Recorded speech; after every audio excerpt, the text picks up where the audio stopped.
Hello, my name is Andy Versosa. Welcome to Stanley-Whitman House's Conversation Club. Our aim is to immerse ourselves in discussions that reimagine history and broaden our perspectives. Today, we present the second program in a series of 7, When Two Worlds Met, curated by Gail White-Usher. This series delves into the initial encounters between Indigenous peoples and Europeans, juxtaposing their distinct technologies. Our journey starts with the European explorers and fishermen who first reached North America's Atlantic shores. While these early contacts might have seemed minimal at first, their ripple effects are felt even today. Through firsthand accounts, journal writings, logs, and visual portrayals, we'll uncover events that reshaped a continent and touched the lives of countless individuals. Stanley-Whitman House is committed to recognizing, celebrating, and learning from the profound cultures, histories, and perspectives of Indigenous peoples.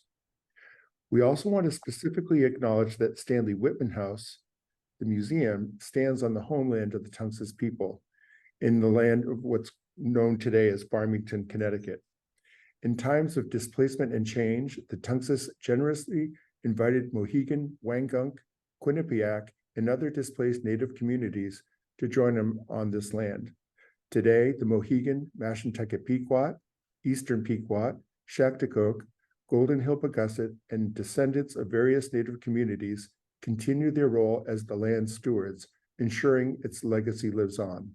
With this acknowledgement, we recognize the legacies of settler colonialism, and we signal ongoing commitment to building relationships with the Indigenous communities who have lived on these ancestral lands almost 15,000 years into the future nations.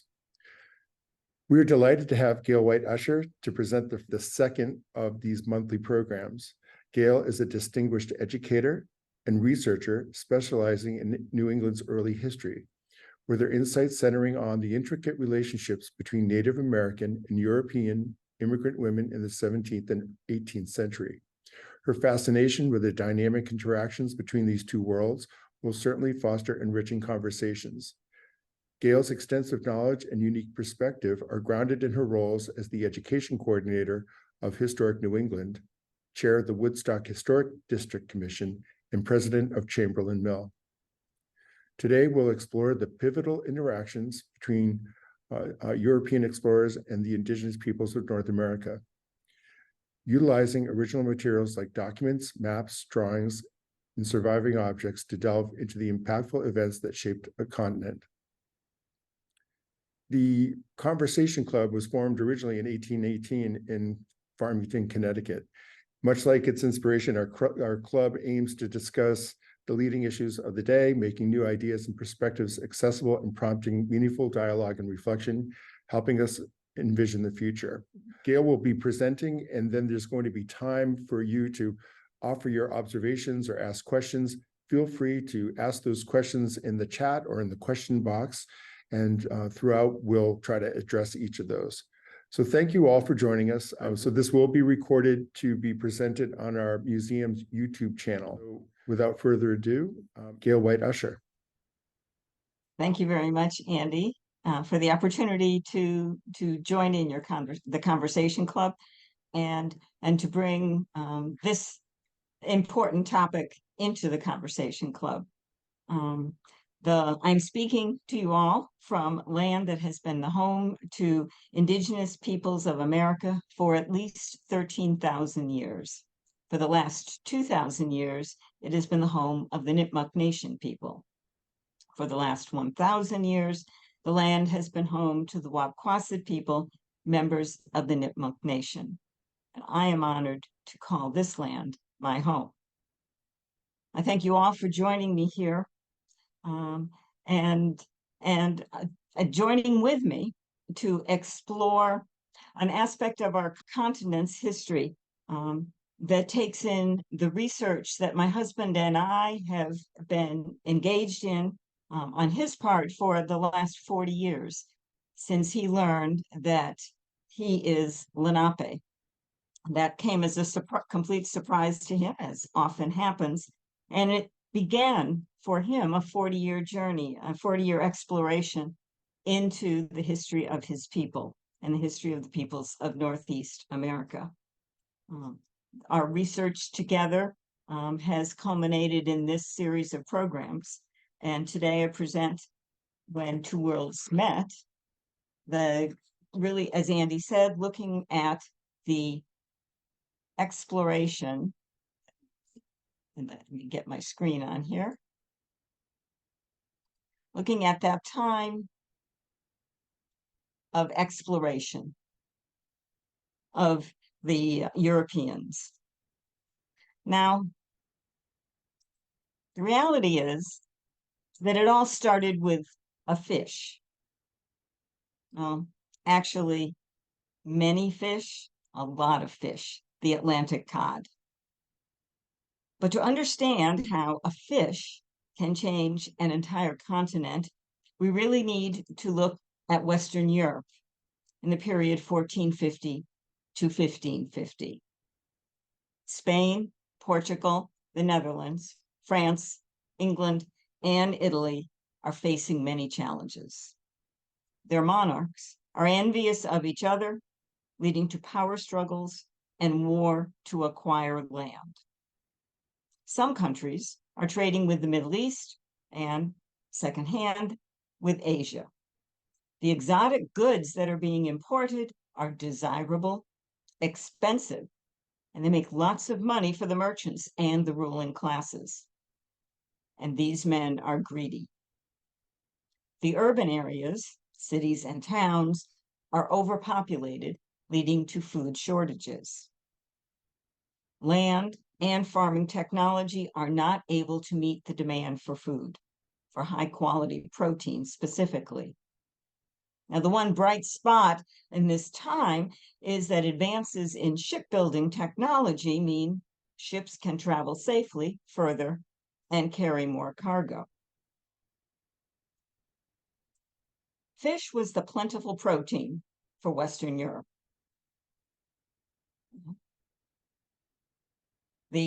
Initially, the coastal waters abounded in fish. But unfortunately, Europeans' sea and fresh waters were already overfished by 1450. And fishermen, particularly in England, had been traveling to Iceland for years to acquire this much needed protein. But now the Icelandic waters were reaching the point of being overfished themselves. Iceland was relatively close for the English, but the trip through the North Sea was hazardous for France, Spain, and Portugal. Especially true when England went to war with Spain during this period.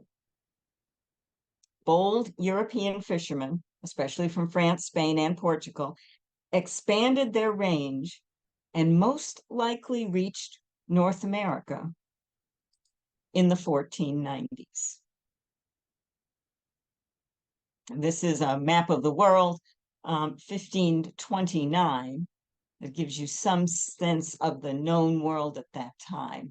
And what we have is Western Europe and the countries of Western Europe, and they are moving across the Atlantic, venturing across the Atlantic in fishing boats, following cod. And this is an Atlantic fishing boat from the 1500s. Now, when they arrived, they arrived in, first of all, in Canada, in what we now call Canada, Newfoundland specifically, and along the discovering the bounty of the Grand Banks. And they observed the abundance of fish, primarily cod, but as well as other resources, including fur-bearing animals that they viewed along the shore. And the fishermen brought this information back to Europe. It was sufficient to fuel an invasion of fishermen and then serious explorers who all operated with a policy to exploit and then colonize the Western Hemisphere and its inhabitants.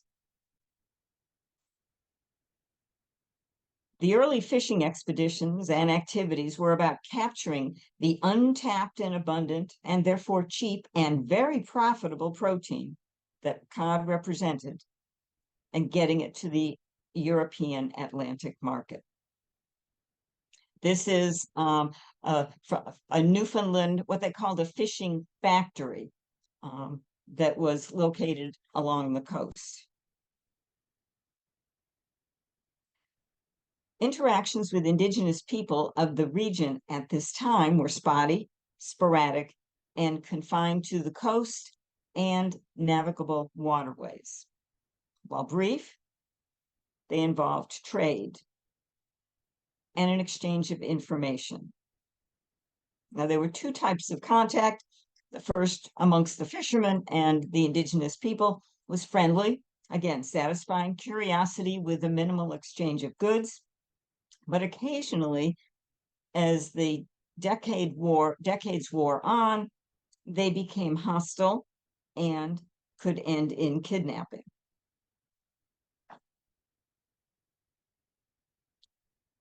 By the early 1500s, New England and Canada's waters were teeming with several hundred fishermen and a few whalers annually. And this is a fishing factory, basically, that is set up along the coast, this one in the Canadian Maritimes. Now, James Rosier, who traveled with Bartholomew Gosnold in 1602 and George Weymouth in 1605, described New England's fishing resources as, compared to Newfoundland, the cod of New England were so much greater, better fed, and abundant with train, that's their word for oil, and all were generally very great. Some were measured to be 5 foot long and 3 foot about. That means their circumference. Offshore fishers, mainly the French, caught and preserved cod on the Grand Banks.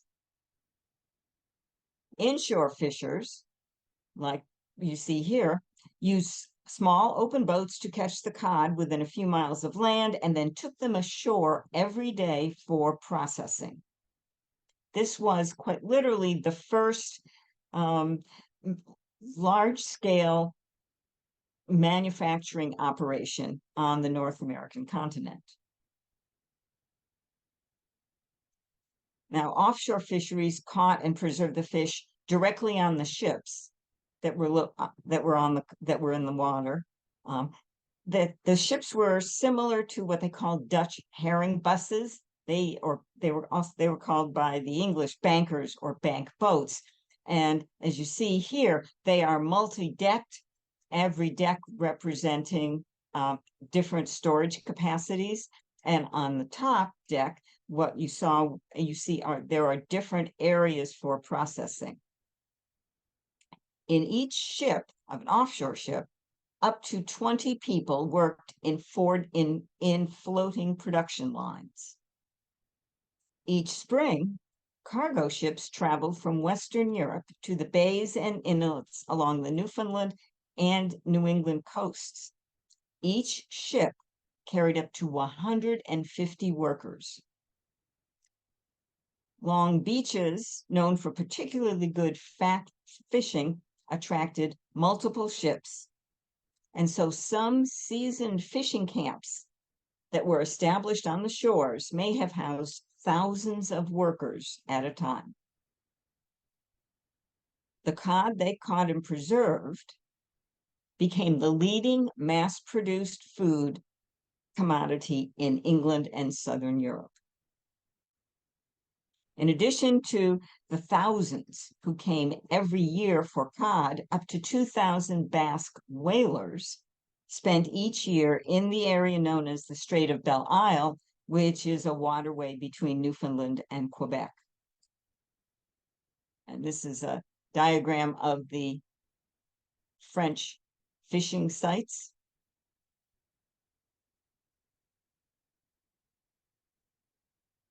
And the Belle Isle is this narrow area. Whaling produced two products. It produced the meat from the whale, and secondly, oil that was used in Europe for lamps and for production of soap. Now, Bristol merchant Anthony Parkhurst traveled with the fish workers to North America. While there, he explored harbors, creeks, and the havens along, and also the land, much more than any other Englishman at that time had done. In 1758, he estimated that about 350 European ships were active just in the Newfoundland cod fishery. He also estimated that there were 20 to 30 Basque whalers. And several hundred French ships that were working the Grand Banks.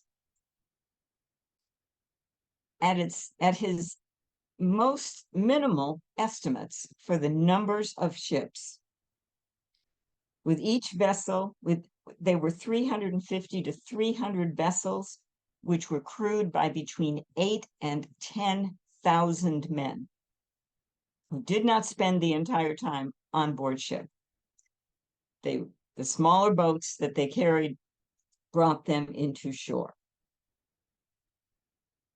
During the 1570s, the Basque fisheries in America employed more than 6,000 people and required more than 200 ships. And the Basque, different from any of the other fishermen, actually established settlements along the western Gulf of St. Lawrence. They were among the first Europeans to settle and occupy this site as early as 1581.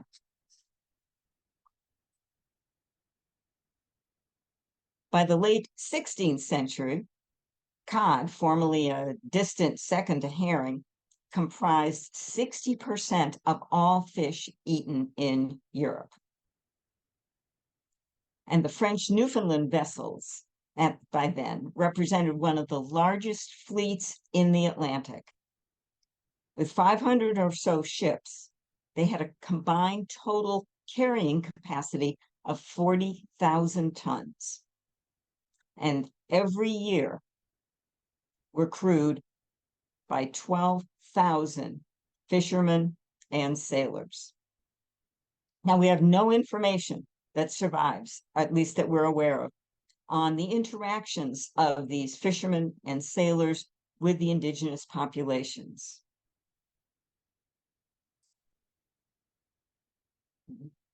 We know there had to have been interactions. We know that they were coming ashore, especially when they had camps established on the shore. And no doubt there would have been interactions. And at best, they might have been simple exchanges of information, simple interactions. But nothing survives that documents this. Now, during the 15th century, ship technology improves. These are carracks and caravels, both produced in Portugal. The carrack is the 3- and 4-masted ship with square or triangular sails. Carracks were larger, slower, and less maneuverable than the caravels, but they were sturdier in rough waters. And because they had so much more storage than caravels, Portuguese and Spanish crews used them for longer trips. One of the most famous carracks is the Victoria. That is the first known ship to navigate the globe under Ferdinand Magellan's command. Columbus took one carrack with him, and his other 2 ships were caravels. And with these ships available, men who have been excited by the tantalizing pieces of information that are coming to them from the fishermen who travel every year to North America, the merchants who look at the abundance of of wildlife that is there, the resources that are there in North America, as depicted by the returning fishermen. They began to set their sights. They began to feel that it is possible for them to mount expeditions to North America to see what it has to offer. The first of these to be officially sanctioned to explore the region, this region, northeastern region of the New World, is John Cabot, otherwise born Giovanni Caboto. He sailed for England in 1497, reaching Newfoundland and northern Maine, and he claimed the new land for England. Now, he had, as far as we know, he had no direct contact with the indigenous people there.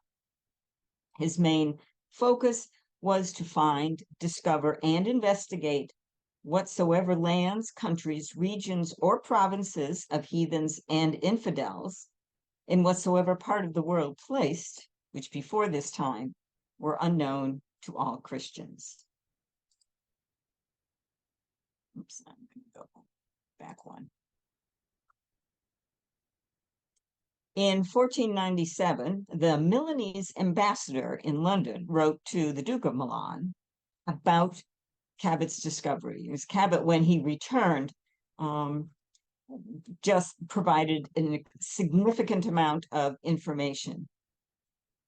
Now, the ambassador wrote, "They assert that the sea there is swarming with fish, which can be taken not only with the net, but in baskets let down with a stone so that it sinks in the water. I have heard that Mr. Cabot state this.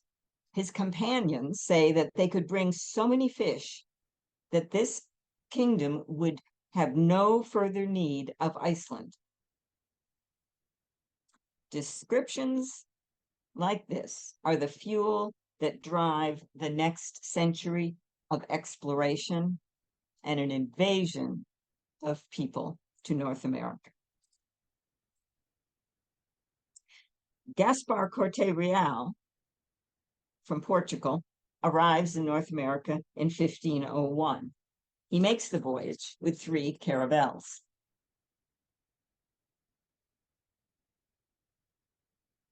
He explores the coastline, as he describes it, with many large rivers flowing into the sea, sailing up some of the estuaries, approximately 3 miles, and disembarking into a country that is filled with pine trees and wild berries. He stays only a week and returns home with 58 indigenous people that he has captured. He describes them as the Nashquapi, who still inhabit Lab. This is the first documented capture of North American indigenous people. It will not be the last.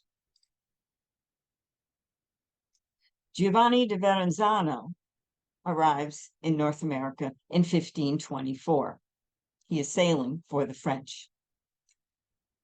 He lands in Florida and then begins an exploration of the coast, eventually reaching New Brunswick, before he heads back to France. So this is his route. And all the way up and across, back to France. One of the outcomes of his voyage is a fairly extensive mapping of the land. I'm going to back us up just briefly. Verrazano's ship will eventually, in New England, anchor in Narragansett Bay, probably near what is now Providence or Patuxent, Rhode Island. He's one of the first Europeans that the indigenous people have likely seen. And we gather that because from the fact that his accounts do not contain many descriptions of hostile interactions. In fact, he says of Newport Harbor in 1524 that quickly he encountered people in and around the harbor. And by imitating their signs, we inspired them in some measure with confidence so that they came near enough for us to toss them some little bells and glasses. And by glasses, he means mirrors, and many toys, which they took and looked at, laughing, and then came on board without fear.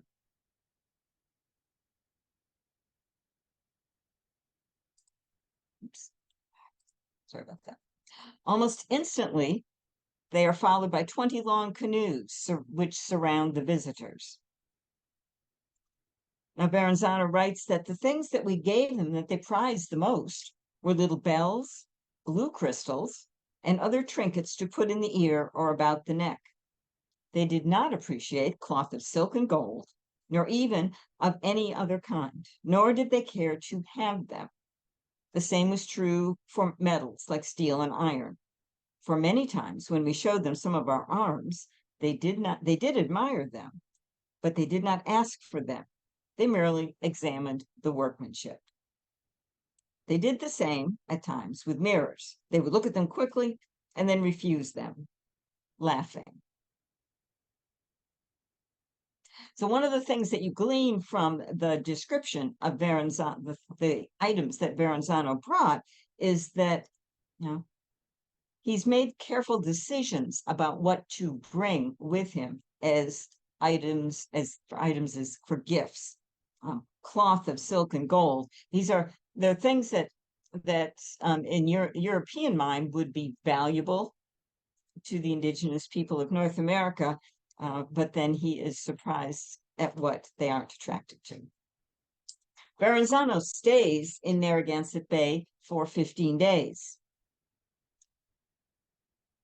Then he subsequently goes 5 to 6 leagues into the interior, and as he writes, found it as pleasant as can possibly be described, and suitable for every kind of cultivation, grain, wine, or oil. For there the fields extend 25 to 30 leagues. They are open and free of any obstacles or trees, and so fertile that any kind of seed would produce excellent crops. And this information and these observations are going back to Europe.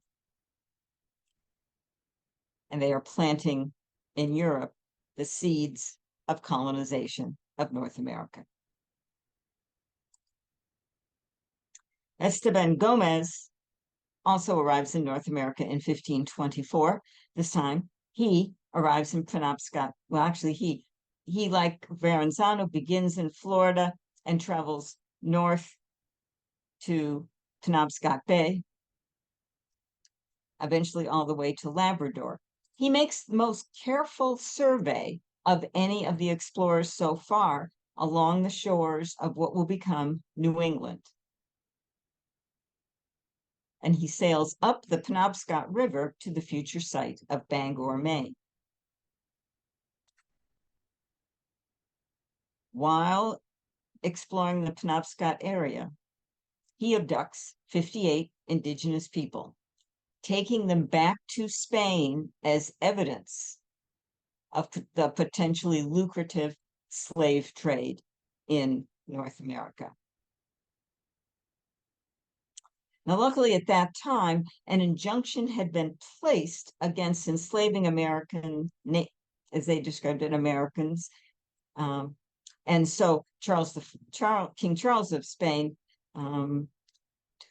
freed the 58 indigenous people, but we have no idea what happened to them. Now, as a result of Gomez's expedition, the cartographer Diogo Ribeiros produced the 1525 map, which was the first to accurately portray North America with a continuous coastline. And we showed that map here, showing the continuous coastline stretching from Florida to Nova Scotia. You might, if a close look at that map will show that Ribeiro labeled the region of present-day New England as the land of Estavio, Gomez. Oops. Jacques Cartier arrives in 1534, exploring the Gulf of St. Lawrence and claiming Canada for France. He was assigned the mission of undertaking the voyage of this kingdom to the new lands to discover certain islands and countries where they are said to be great quantities of gold and riches.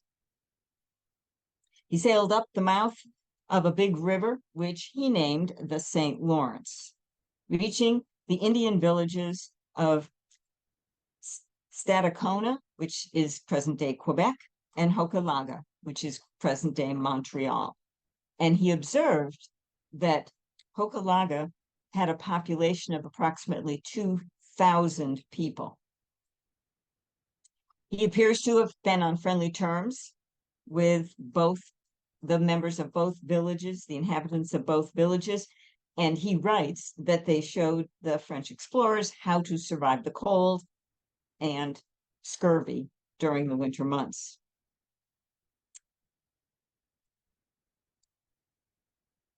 I'm sorry, I don't know what's going on. Cartier and his crew returned to France the following year, taking with them, and this is Cartier's voyage, this is Hochelaga.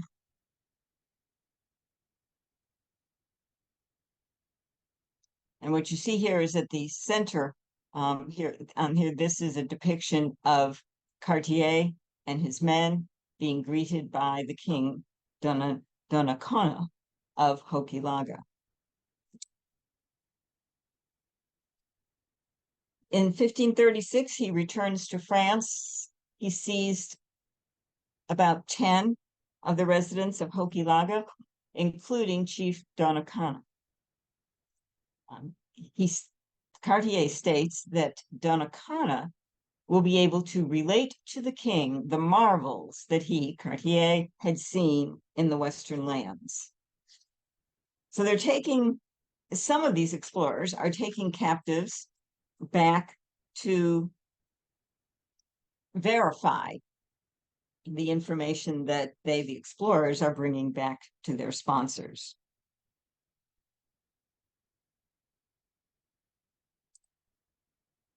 In 1602, Bartholomew Gosnold, depicted here trading with the Wampanoags at Martha's Vineyard, arrives in New England.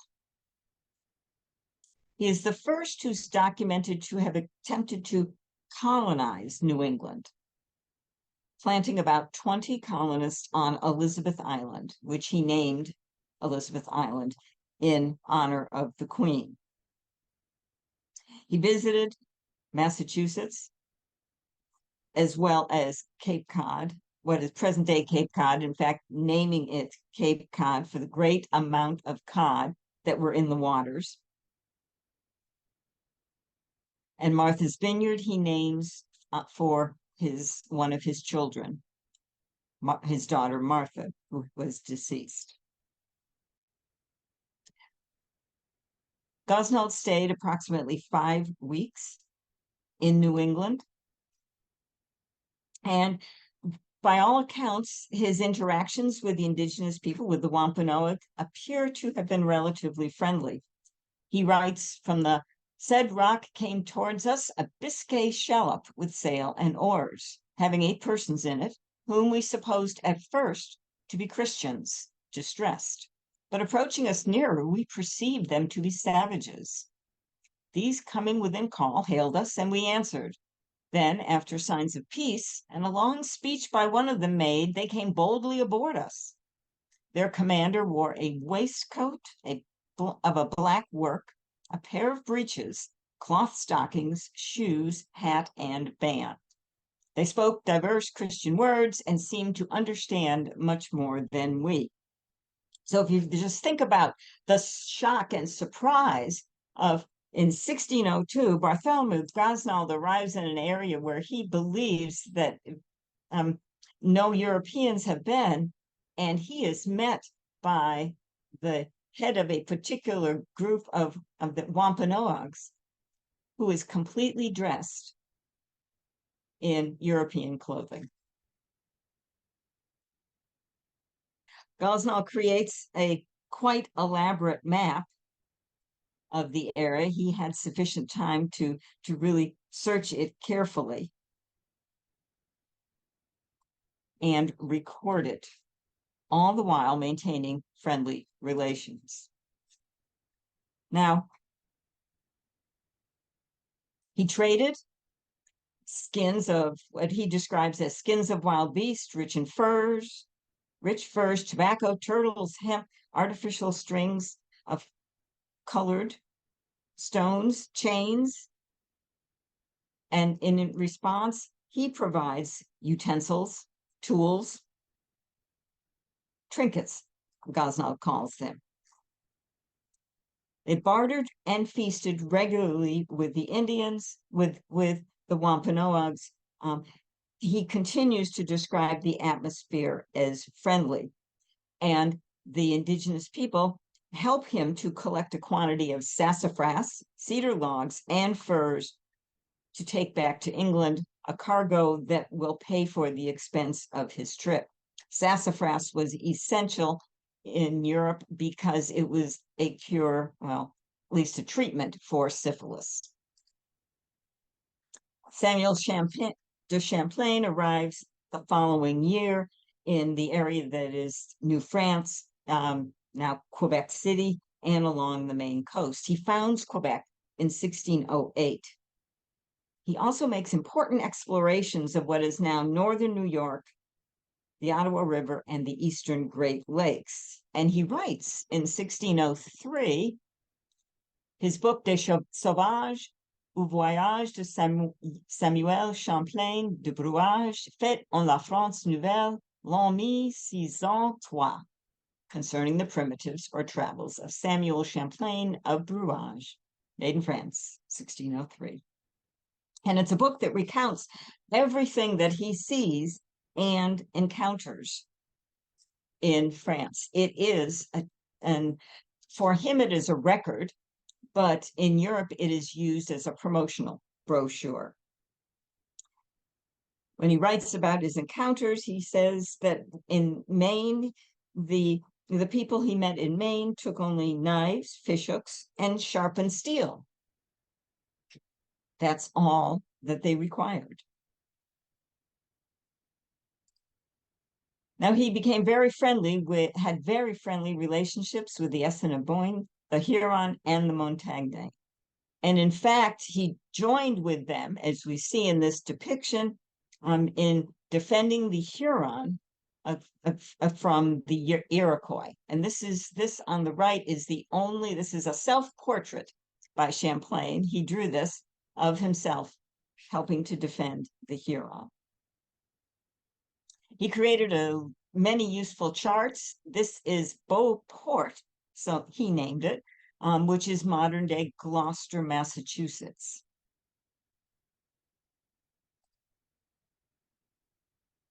In 1605, Captain George Weymouth visited the northern regions of New England, where he fished, traded for furs. And in return for furs, he gave knives, combs, mirrors, bracelets, brooches, rings, chains, peacock feathers, shirts, tobacco, pipes, biscuits, and candy.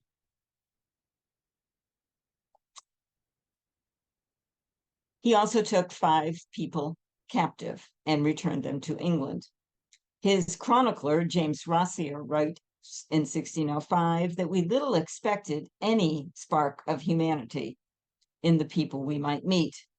The true goal of Weymouth's voyage was to capture indigenous people so that they could serve as a source of information about the continent for the colonial planters, and then when those planters returned, as emissaries, guides, and interpreters on future voyages. In 1605, George Popham attempted to establish a colony in Maine. The Popham colony was in what is now present-day Phippsburg, Maine. They only lasted a year. Popham was either ignorant or willfully disregarded native protocols, and he really should have had some understanding of what was involved. He should have paid proper respect to the grand chief of the country in which the colonists proposed to settle. Instead, he was consistently discourteous. And as a result, relations with the indigenous people deteriorated dramatically. According to the Jesuit priest Pierre Biard, who was witness to it, they, the colonists, drove the savages away without ceremony. They beat, maltreated, and misused them outrageously. Under pretense of trade, a group of Indians was enticed into the English fort, causing them to take the drags of a loaded canyon. The English fired off the piece when the Indians were in line and blew them to atoms. After that act of violence, relations with the remaining people descended into hostility, and the Popham colony quickly abandoned their site. Henry Hudson arrived in 1609, and exploring Hudson's Bay, the Northeast, and the self-named Hudson River. He had been sent here by the Dutch East India Company, actually to find a passage to present-day Indonesia. But instead, he sailed into Northeast America and proceeded to explore it on his ship, the Half Moon. He spent almost 5 weeks traveling up and down the coast and along the rivers. Now, for the most part, the indigenous people that he encountered were friendly, and he maintained friendly trading relations with them. He described them as a very good people, and when they supposed that I would not stay overnight with them for fear of their bows, they broke the bows and arrows and threw them into the fire.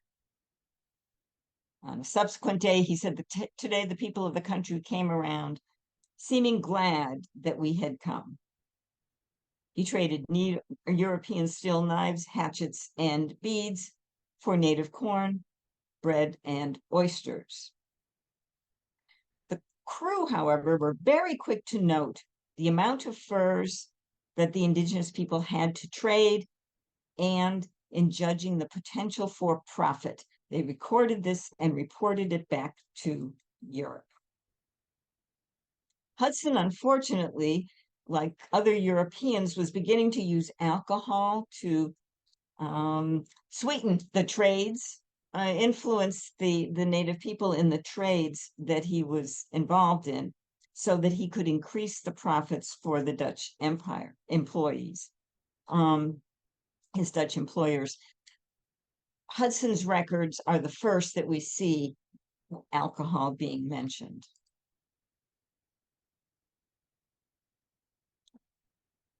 And then John Smith, whom we associate with Jamestown, arrives in New England in 1614.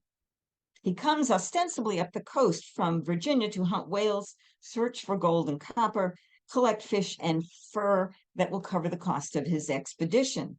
But his real goal was to accurately map the coast. He proclaimed himself the true discoverer of New England. In fact, he is the one who gives it the name New England, and he awards himself the title of Admiral of New England. He publicizes New England extensively, writing that of all the 4 parts of the world that I have yet seen not inhabited, could I have but means to transport a colony, I would rather live here than anywhere else. And his goal, ultimately, is to achieve financing for a colonial settlement in New England.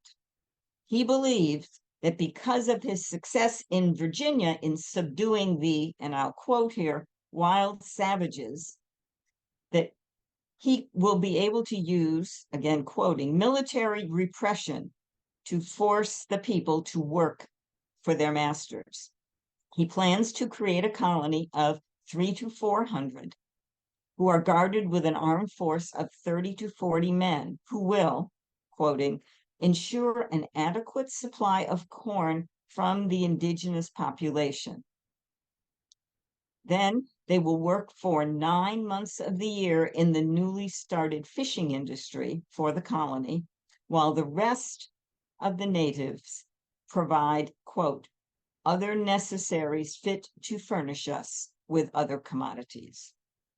So in essence, Smith is going to use conquistador tactics to enslave the indigenous population to support the European colonists. Now, all along, we've mentioned trade items. Well, briefly, the fishermen and early explorers used simple trade items, things that had either little or no value, bells, knives, scissors, metal arrowheads, bands of brass, hose, thimbles, tools and utensils, pots.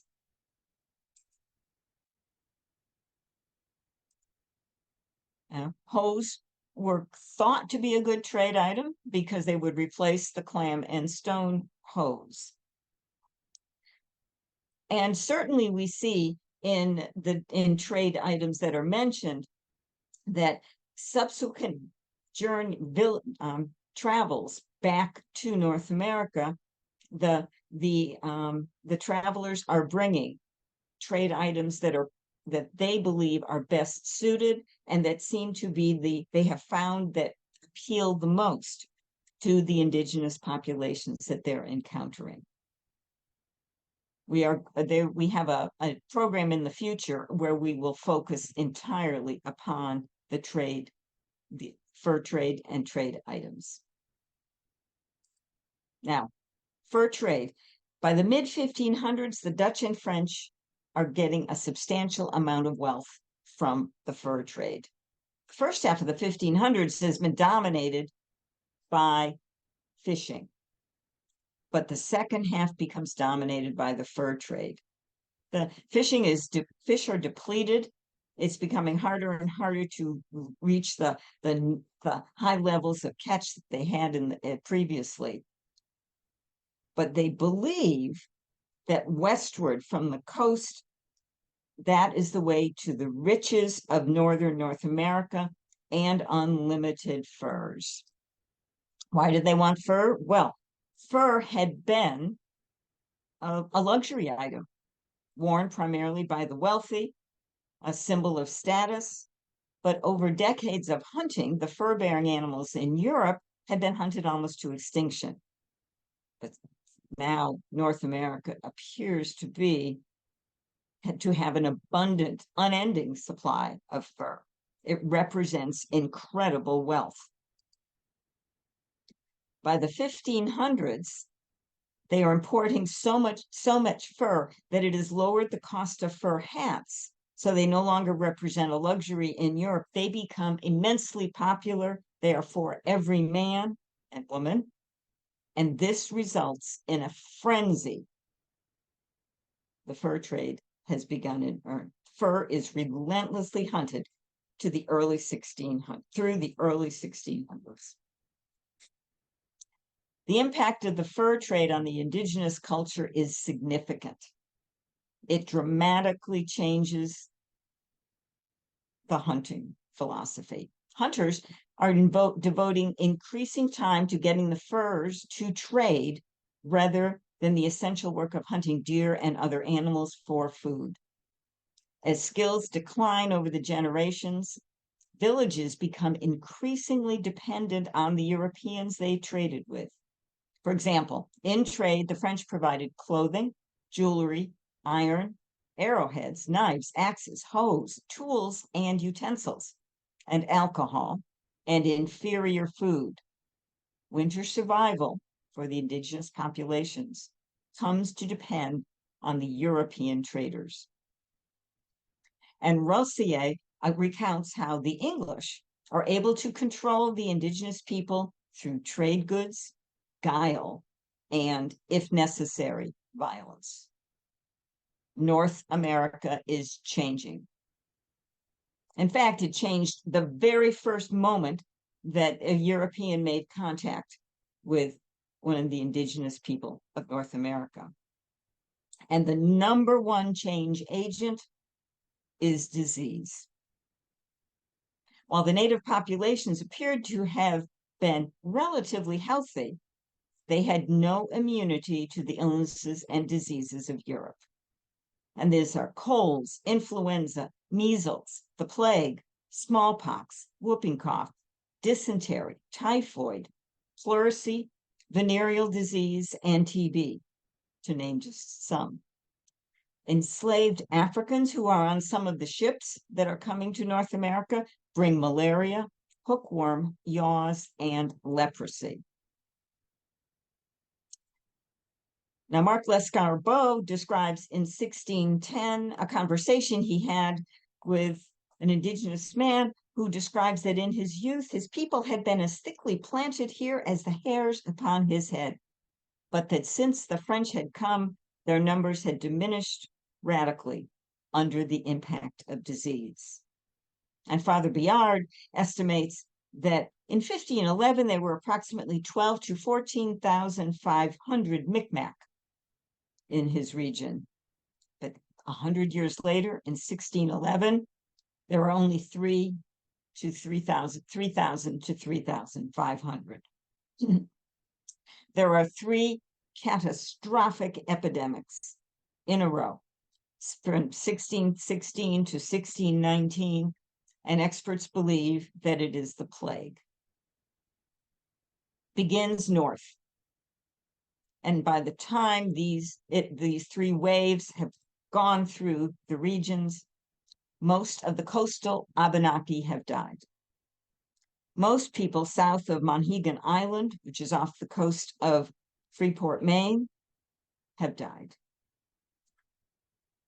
The 3 villages that Champlain recorded as having a population of approximately 6,000 on Cape Cod, now, in 1621, now had only 100 men, which would be about 600 people, probably, all told.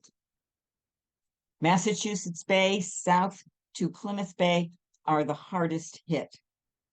3 villages below the Neponset River are completely wiped out, including the Patuxet home of Squanto.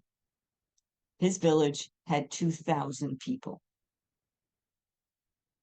The thriving village near present-day Quincy, Massachusetts, showed only 50 to 60 people recorded as remaining. There are 2 Pawtucket villages near present-day Medfield. Only 15 survivors in each village are recorded in the early 1600s. In fact, Thomas Morton writes, "The bones and skulls of the unburied dead made such a spectacle, it seemed to me a newfound Golgotha."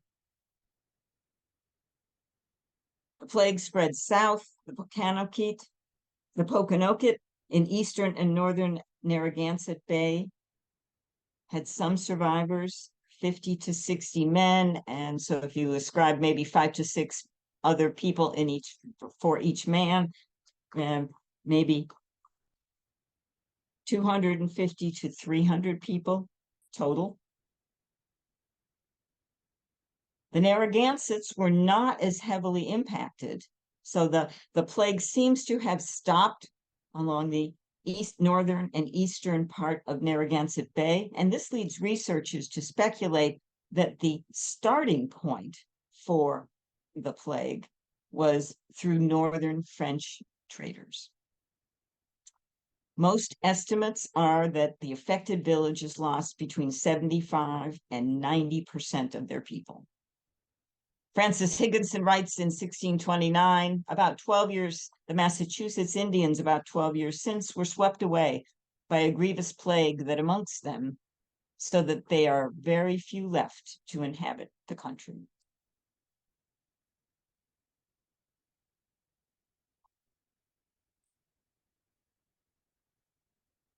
And Thomas Morton, Massachusetts, again of Massachusetts Bay, writes, the hand of God fell heavily upon them with such a mortal stroke that they died on heaps as they laid in their houses, and the living that were able to shift for themselves would run away and let them die, and let their carcasses lie above the ground without burial.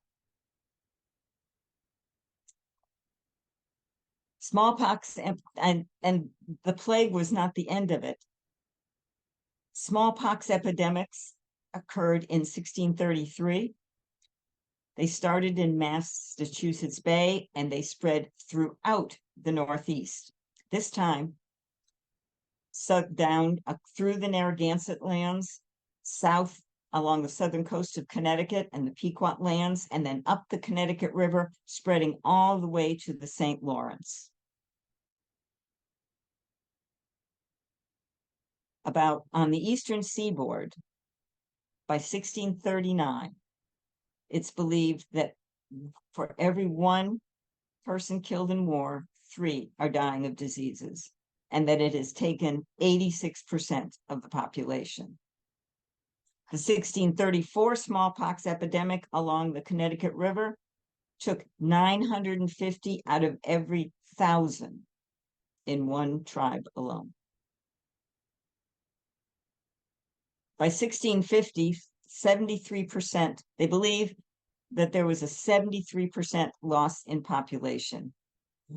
Estimates show that right now, which are constantly revised, seem to indicate that the initial populations in around 1500 in the Northeast was about 350,000. But now, by 1650, you were reduced to 96,000, and by 1675, only 20,000 remaining. And one can only imagine the enormity of this disaster. It's difficult to completely describe the ways that a nation of people are impacted. It causes significant stress. The population becomes increasingly decimated. All methods of producing food are compromised. Survivors abandon their villages. Those that stay are much more vulnerable to aggressive tribes like the Micmac and the Narragansett. It completely changes indigenous political dynamics. The Pokanoket sachem humbles himself to the Narragansetts for protection. They agree to leave their home and move inland. Composite villages are formed from groups of survivors. Hunters are unable to provide food for the people of the village. Elders have died, or the village is unable to care for them, and the history of the people begins to be lost. A village's faith in its shamans, in its healers, to make them well and keep them safe is shaken. Their faith in their creator and other powerful beings is shaken. They are afraid. They are not sure if their leaders and their shamans can keep them safe. And these same shamans are succumbing as well. They are the ones that are called in to treat the sick, and they die. That leaves no physical or spiritual healers and guides in the village. In 1620, following the catastrophic epidemics of 1616 and 1619, the English come to Plymouth and find a deserted land. As Edward Johnson records, there befell a great mortality among them, the greatest that even the memory of father to son took notice of, their disease being a sore consumption, sweeping away whole families, but chiefly among them men and children. But by this means Christ not only made room for his people to plant, but also tamed the hard and cruel hearts of those barbarous Indians, insomuch that a handful of his people, landing not long after in Plymouth Plantation, found little resistance. A quite interesting opinion of a devastated people. And that is truly what the colonists who came to Plymouth found.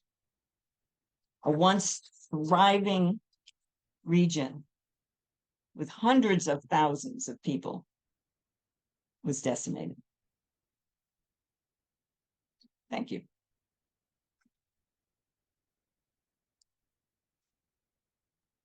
Thank you, Gail. So we will entertain questions or comments. People are free to put them into the Q&A or into the chat. It's about 5 o'clock, so we have time to have conversation and hear feedback.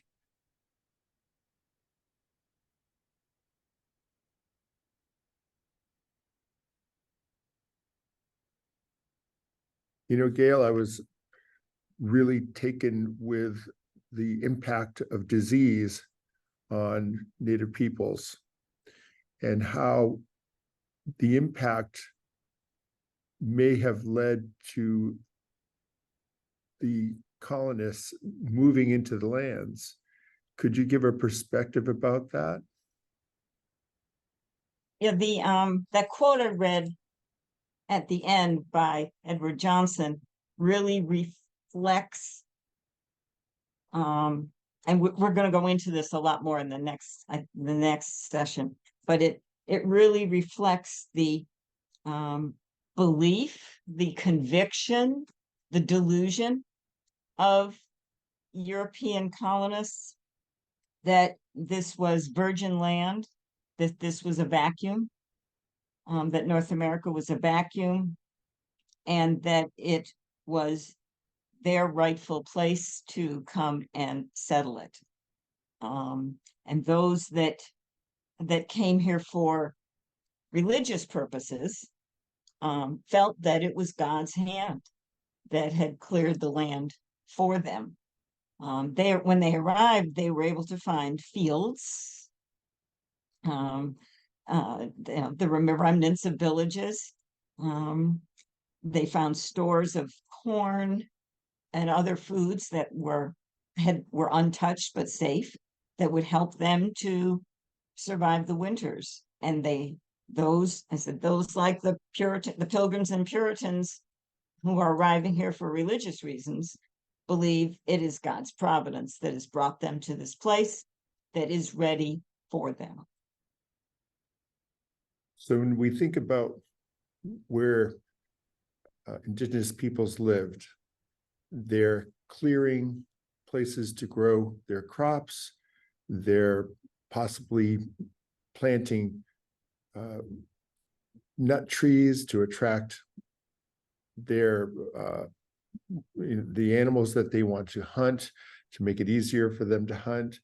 When they are creating paths to move through areas where they're not traversing water, could you talk about what that means? It's basically, for the colonists, they're looking at places where it's a man-built environment that's all there ready for them. It's kind of like a ghost town. Correct. That's a good analogy. Right. And they've had, but they're not completely unfamiliar with it. The individuals who come may be relatively unfamiliar with the land, but that Europeans have been coming here since 1497, and the fishermen since probably the 1480s. So there's a relative understanding of what is the resources that are available on that land.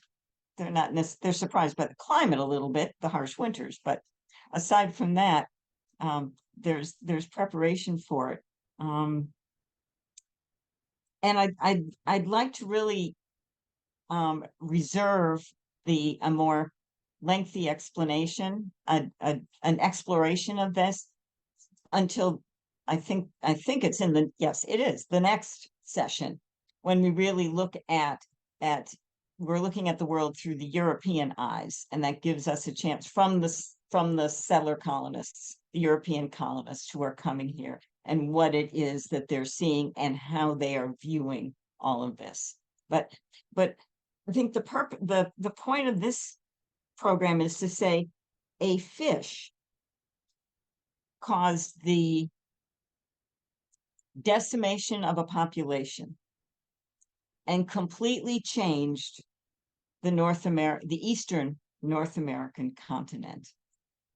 That a fish and the practices, the conditions in Europe led to almost the annihilation of a culture, of a way of life. And they did. It completely annihilated a way of life. It did not, thank goodness, annihilate the cultures, but the stresses, both from the pressures of colonization and settlement, and then the disruption of life caused by the disease. We have a comment, Hence, and I think this will dovetail nicely in what you're saying. Tom Cameron says there was a lot of small-scale contact across or over 100 years before the epidemic seemed to start. Why the long wait time until the start of these diseases? So there were illnesses. Certainly, they were smaller. What would we call them now? Surges. It's like in the late fall through the winter months. Now you get flu. Flu is, we have higher rates of flu than we have during the summer months, or there are times when there's higher rates of strep throat among children, and it's seasonal. In the same way, new illnesses and diseases are introduced, but and had consequences. So the population is suffering from these illnesses, lesser illnesses and diseases steadily from 1480, from the first time one fisherman sneezes on one member of one indigenous person in France, in northern Canada, on the Maritimes. The European illnesses and diseases are spreading through. But the plague comes at the same time that there is plague in Europe. Right?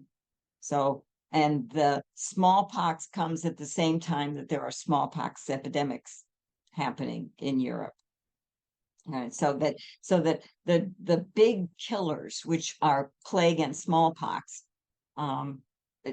travel now have two continents to thrive in.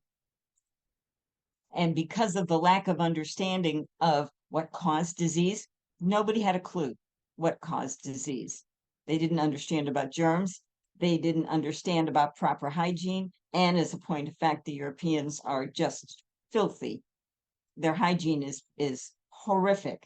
And it is no wonder that they bring with them disease. Now, they are used to many of the diseases and illnesses they can be carriers of, just like we all. You might have, if you've lived, say, 50 years, you've had many colds over the course of your life. When the first time you encounter a specific variety of cold germ, you feel really miserable. But that cold will come around again every so many years. That particular type of cold has a resurgence every so many years. And subsequent times that you come in contact with it and are infected with it, you probably suffer less by that cold each time. You build up your immunity. Well, the Europeans coming over have a certain level of immunity, but they're still carrying the germs. So they're transmitting the colds, and it has a bigger impact. So Tom is absolutely right. They are suffering from all of the most common illnesses and diseases from the very beginning, from that very first moment. But when the big ones plague and smallpox erupt in Europe, they're carried right over to North America with doubly devastating consequences. We have another question from Jean Johnson, and she asks, what was the reaction of Indigenous peoples and Europeans? They're catching fish in large quantities, much more massive than needed to feed the sailors on the ship in the fishing village. So with Indigenous peoples observing this harvesting of fish by the Europeans, what might have been their reaction? Was there a known recorded reaction to that? Can you surmise what that might be? There isn't a known, I have not read, doesn't say that it doesn't exist, but I have not read any of the fishermen recording any comments by the Indigenous people about these massive fishing operations that were taking place. I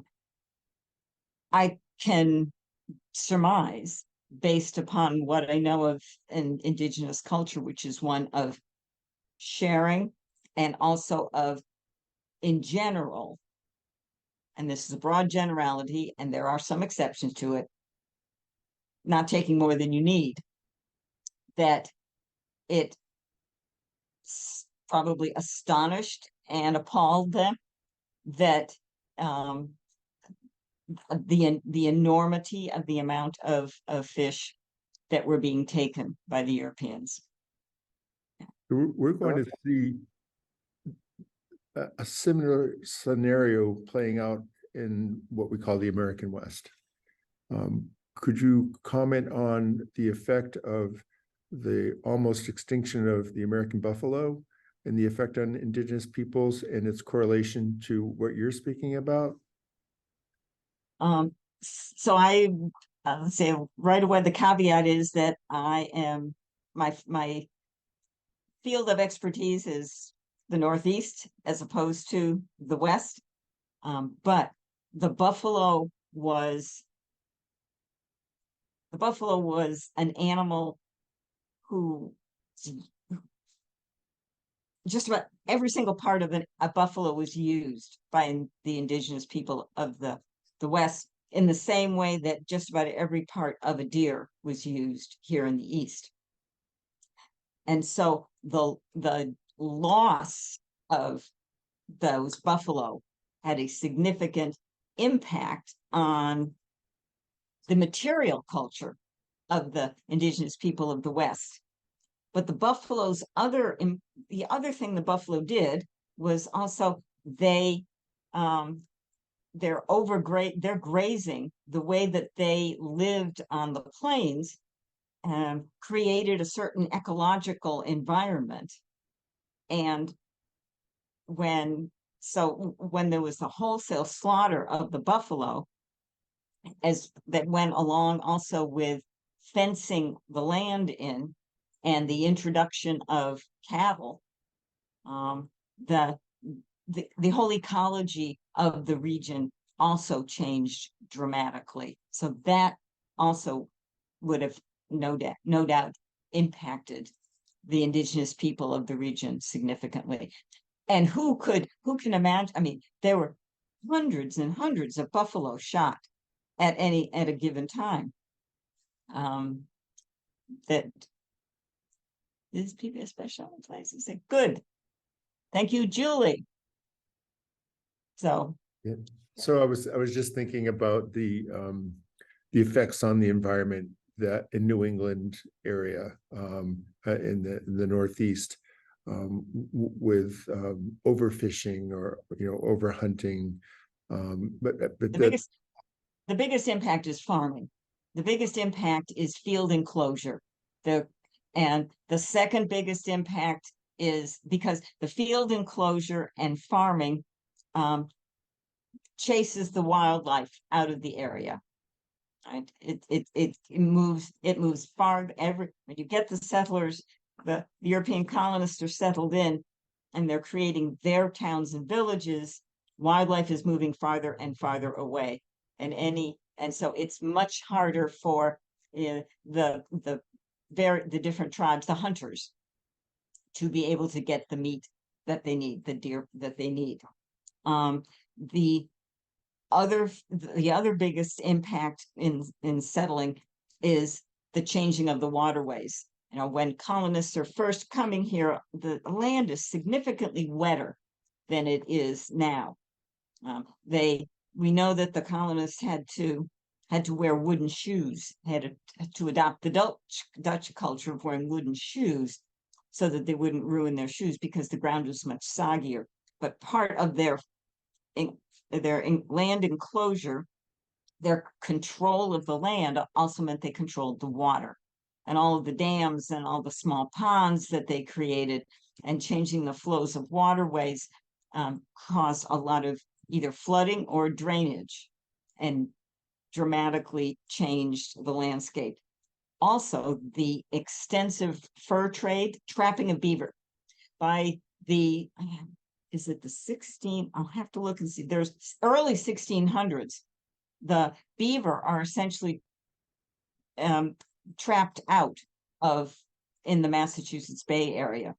And you've got to go farther and farther inland to be able to get the significant quantities of furs. Pynchon, who settles Springfield and West Springfield, is having to go farther and the bulk of his furs are coming from the Berkshire area and from New York, the furs that he's bringing into his trading post.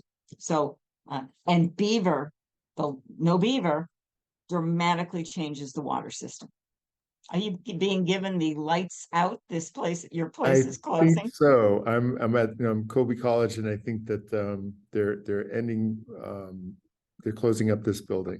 So, what I'm going to do is, if you might just take a minute to just set up our next program for next month, and then we're going to wrap up. And I just want to say to everyone, we will offer a recording of this program on Stanley-Whitman House's museum channel on YouTube.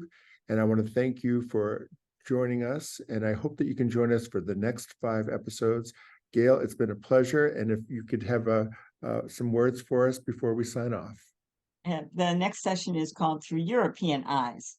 And it's going to, we touched on it with the explorers, but we're really going to focus on the European settlers who are coming here and how they view the land and the people that they are encountering and how they view those interactions. And you got just a hint of it with that last quote that was there, the Edward Johnson and the Plymouth's reaction to the epidemics. So I think we're going to explore that in a good bit more depth. Thank you so much, Gail. I want to thank everyone that joined us on this Zoom webinar, and have a good night. Thank you all. It's a pleasure to speak with you.